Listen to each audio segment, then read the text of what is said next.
মানে rod of শান্তরে যে রয়েছে টাইম শেখের নাকি স্পেশাল ফ্লাইটে আবার নিয়ে আসতেছে। অন্য তো ওয়ানডে খেলা, ব্যথার বড়ি, পাতলা পায়খানার বড়ি, গ্যাস্ট্রিকের ট্যাবলেট, বরাবরের মতো আজকে আবার বাংলাদেশের খেলা।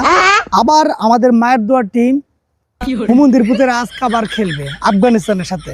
গত ম্যাচ তো জানতাম যে এইতান আইরা যাবো, যে খেলা দেখছি এই লর্ড অফ শান্ত মানে রড অফ শান্তরে যে রয়েছে এটাতে খেলাটা একবার আইরা গেছে।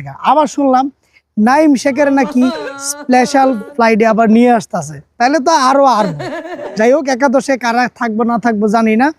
যেটা হোক, বাংলাদেশের খেলা বরাবর মতোই দেখার জন্য আগ্রহী থাকি। এই মায়ের দোয়ার টিকেট টিম যতই এটা না আমাদেরকে কষ্ট দেখ, কিন্তু আমরা তাদের খেলা দেখি, সাপোর্ট করি, দেখি কোনো রকম জিততে পারে কিনা।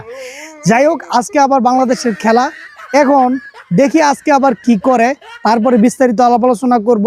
তবে আজকের খেলা যদি না জিতে তাহলে অন্য তো ওয়ানডে খেলা, ব্যথার বড়ি, পাতলা পায়খানার বড়ি, গ্যাস্ট্রিকের ট্যাবলেট, এটা তো খাওয়া লাগে না, কারণ ঘুমাইতে হয়, সকালবেলা আবার ডিউটি থাকে।